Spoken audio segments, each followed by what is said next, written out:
बाजार में रोज के मुकाबले अधिक भीड़ थी। कुल्फी वाले की दुकान पर रोज से कुछ ज़्यादा ही भीड़ थी। शादियों का सीजन था। रंग बिरंगे कपड़ों से बाजार सजा था। लोग तफरी के मूड में थे। कपड़े वाले की दुकान पर थान खुल रहे थे। गली में चूड़ी वाला कलाइयाँ पकड़ते पकड़ते परेशान हो गया था और घंटा घर से तीसरी गली में विकास ब्रास बैंड वाला तो इतना बिजी था कि जैसे बैंड मास्टर नहीं, इंफॉर्मेशन और ब्रॉडकास्टिंग मिनिस्टर हो। इस चहल पहल के समंदर के एक शांत कोने में साड़ियों की एक बड़ी सी दुकान थी। जमीन पर गद्दे थे। गद्दों पर सफ़ेद चादरें और चादरों पर सैकड़ों किस्म की साड़ियाँ। गद्दों के सामने छोटी छोटी बेंचें लगी थी जिसमें लाइन से कस्टमर बैठे थे। दाहिने से तीसरी बेंच पर 24 से 25 साल की एक लड़की ने अपनी माँ से कहा, मम्मा, मैं हिस्ट्री के नोट्स लेकर आती हूँ। धीरे धीरे दुकान की सीढ़ियाँ से उतरी, साइकिल रिक्शा किया और चल दी। फटाटे से चलने लगा। बगल से बाएं मुड़ा और लगभग 20 मिनट बाद वासु शहर के बाहर नदी के पास रिक्शा वाला गलियों गलियों घूमता, ट्रैफिक से जूझता बाजार से निकल गया। अच्छी चौड़ी टीजी रोड पर किनारे बनी सीढ़ियों के पास पहुंच गया। लड़की का नाम था स्वर्णा और वो यहाँ अपने एग्जाम के नोट्स के लिए नहीं, अपने कॉलेज के दिनों के खासम खास कार्तिक से मिलने आई थी। कार्तिक ने स्वर्णा को देखते ही उसे गले से लगा लिया। रिक्शे वाले को इस जगह पर ऐसे दृश्य देखने की आदत हो गई थी, इसलिए उसने थोड़ा सा पलटकर नज़ारा देखकर अपने को थोड़ा सा इंटरटेन किया और फिर अपने रास्ते चला गया। स्वर्णा और कार्तिक नदी के पानी में अपने पांव डालकर बैठ गए, हाथों में हाथ डाल, आंखों में डूबता सूरज। तो शादी कर रहे हो कल? स्वर्णा ने कहा। और कोई रास्ता ही नहीं था। बड़ी मुश्किल से चोरी से तुम्हें मिलने आया हूँ यहाँ, कार्तिक बोला। क्या पहनने जा रहे हो? वो बोली। कार्तिक बोला, वही जो 3 साल पहले तुमने मुझसे कहा था कि मैं अपनी बारात में पहनूं।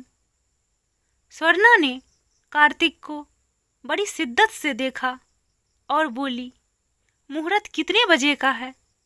तुम्हारे नाम का ये मांग भर लूंगी। दोनों एक दूसरे को खामोशी से देखते रहे और फिर स्वर्णा बड़ी गंभीरता से बोली, कम से कम अब तो मेरा हाथ कसकर पकड़ सकते हो। कल मेरे हस्बैंड बनने जा रहे हो। अगर हमें ये नहीं पता होता कि स्वर्णा और कार्तिक की जिंदगी हकीकत थी तो हम शायद उसे ख्वाब भी कह सकते थे। 6 साल पुराने प्रेमी आखिरकार अपने माँ बाप से लड़ झगड़ कर, नाराज होकर एक दूसरे से शादी कर बैठे थे। वो एमएससी फाइनल का स्टूडेंट था और वो बीएससी सेकेंड ईयर की।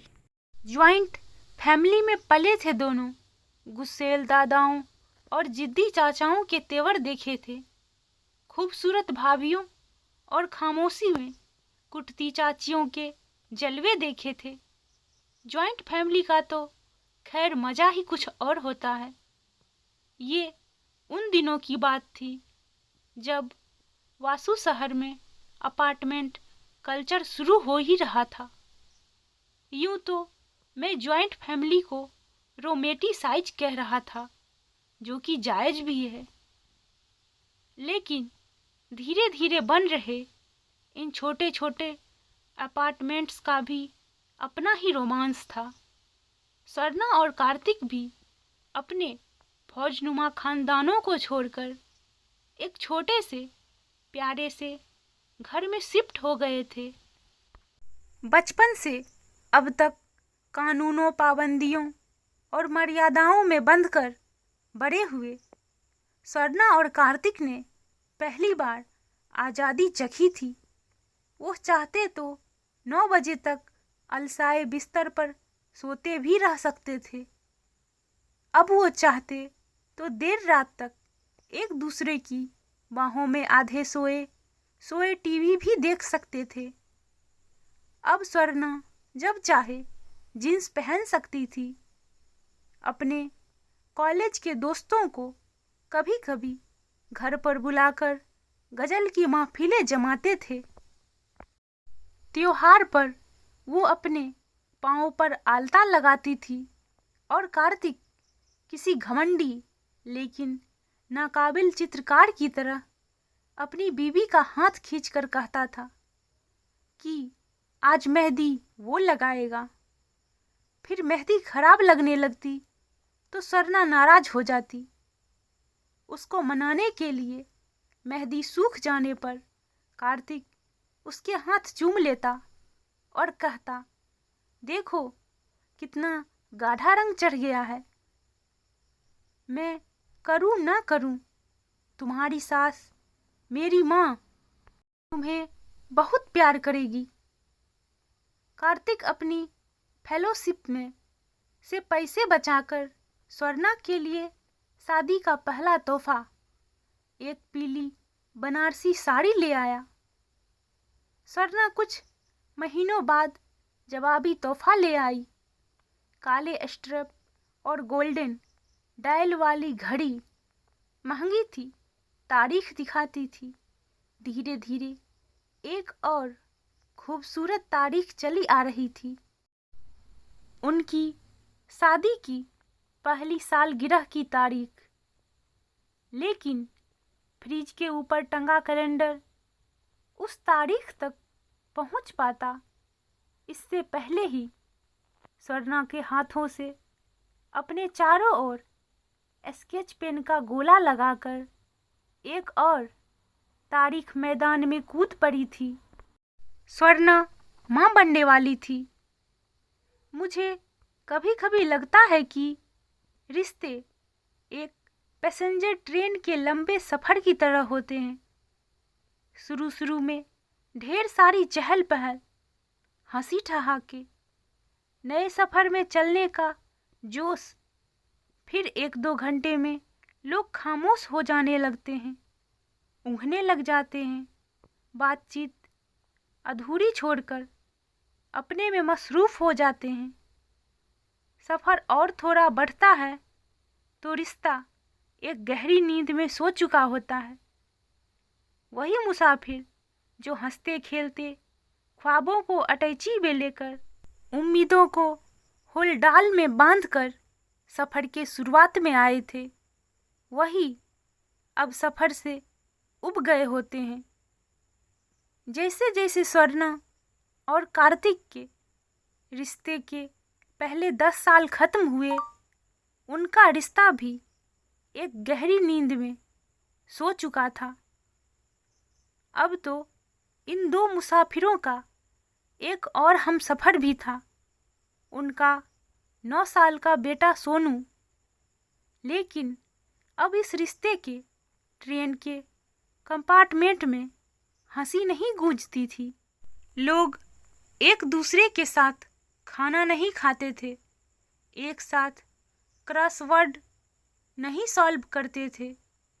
बड़े शहर की शादियों में अकेलेपन की जोक अक्सर लग जाती है और उसमें जब तक अपने साथी के साथ का नमक ना छिड़को तब तक वो जोक मरती नहीं। ऐसा नहीं था कि इस शादी में गहरे मतभेद थे और कड़वाहट थी। होती तो शायद अच्छा रहता, क्योंकि कोई भावना तो होती। अब तो इस रिश्ते में खुशी या गम जैसी भावना ही नहीं दिखती थी। अपने छोटे से फ्लैट के महज 2 फ्लैटमेट्स बनकर रह गए थे स्वर्णा और कार्तिक।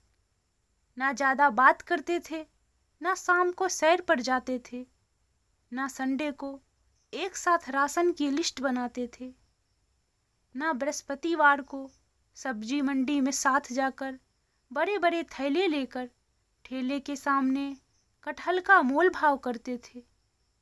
वो पिछले 5 साल से एक बड़े शहर में आ गए थे। कार्तिक अब तक एक फार्मास्यूटिकल कंपनी में असिस्टेंट वाइस प्रेसिडेंट बन गया था। घर देर से आता था। कई बार सबके सो जाने के बाद खाना अकेले खाता था। बेटे की पेरेंट टीचर मीटिंग मिस करने लगा था। घर के बाहर बगल वाले पार्क की बेंच पर 4 साल से नहीं बैठा था। स्वर्णा अक्सर कोशिश करती थी कि वो कार्तिक से अपने दिल की बात कहे। उन दोनों के बीच में आ गई थी दूरियों के बारे में बताए और साथ में उन्हें दूर करने के रास्ते ढूंढे। लेकिन अब वो दोनों 4 दीवारों के बीच साथ रहने के बावजूद बमुश्किल से मिलते थे। स्वर्णा अक्सर वासु शहर की अलसाई दोपहरें याद करती थी। नदी के किनारे बिताई गई खूबसूरत शामें याद करती थी। अक्सर अकेले में रो लेती थी। ऐसे में कार्तिक के दफ्तर में एक दिन एक नई लड़की का अपॉइंटमेंट हुआ। नगमा। कार्तिक के अब तक 2 बहुत अच्छे दोस्त बन चुके थे। एक्सेल सीट और प्रेजेंटेशन। अपना सारा वक्त वो इनके साथ बिताता और जब इनके साथ नहीं होता था तो ये सोचकर वक्त बिताता था कि एक्सेल सीट और प्रेजेंटेशन में क्या होना चाहिए। जिंदगी बस नंबर्स का एक खेल बनकर रह गई थी। कार्तिक हमेशा से ऐसा नहीं था। वो तो यारों का यार होता था। बेहद खुश मिजाज। कॉलेज में एक्टरों की मिमिक्री इतनी बढ़िया करता था कि लगता था कमरे में किशोर कुमार, मनोज कुमार सब एक साथ बेंच पर बैठे हों। गाना गाता था। हैंड रेसलिंग में भी जब किस्मत और थोड़ी सी चीटिंग का साथ मिल जाता था तो चैंपियन होता था। दोस्त ये कहते थे कि इस पागल आदमी का जन्म तो लोगों के चेहरे पर मुस्कान लाने के लिए हुआ था और फिर न जाने कब सब बदलने लगा। शायद MBA की डिग्री उसकी उम्र कैद का ऑर्डर बन गई थी। वो कैरियर की उड़ान तो बखूबी लेने लग गया था, पर खुद को कहीं बहुत पीछे भूल आया था। अब वह स्वर्णा से दिन भर की छोटी छोटी बातें शेयर नहीं करता था, पर अब ऑफिस में कोई ऐसा आ गया था जो उससे छोटी छोटी बातें करना चाहता था। वही छोटी छोटी बातें जो वह अब स्वर्णा से नहीं कर पाता था। नगमा वासु शहर की ही थी। कार्तिक की टीम में शामिल कर दी गई थी। नगमा नौकरी सिर्फ अपने हस्बैंड की मसरूफियत और एक खाली खाली घर से भागने के लिए कर रही थी। काम की वजह से कार्तिक और नगमा एक दूसरे के साथ बहुत वक्त बिताने लगे थे। वो कार्तिक से इस तरह की बातें करती कि कल क्रिकेट मैच देखा? अचार खाओगे? वासु शहर से अम्मी ने भेजा है। तुम्हें पता है हमारे मोहल्ले में हिंदू मुस्लिम का कहीं कोई सीन नहीं था। होली पर हर साल डैडी का सर से पाँव में लाल पीले रंगों में रंग जाना और एंड में उनका कुर्ता फटना तय था। हर साल का ट्रेडिशन था। अच्छा, इतना गुमसुम क्यों लग रहे हो? वो गजल याद है? चुपके रात दिन आंसू बहाना याद है? कार्तिक की जिंदगी नए नए लम्हों से भरती जा रही थी। जैसे जैसे हफ्ते गुजरे, कहानी का नेक्स्ट भाग कर। Please subscribe, share and like.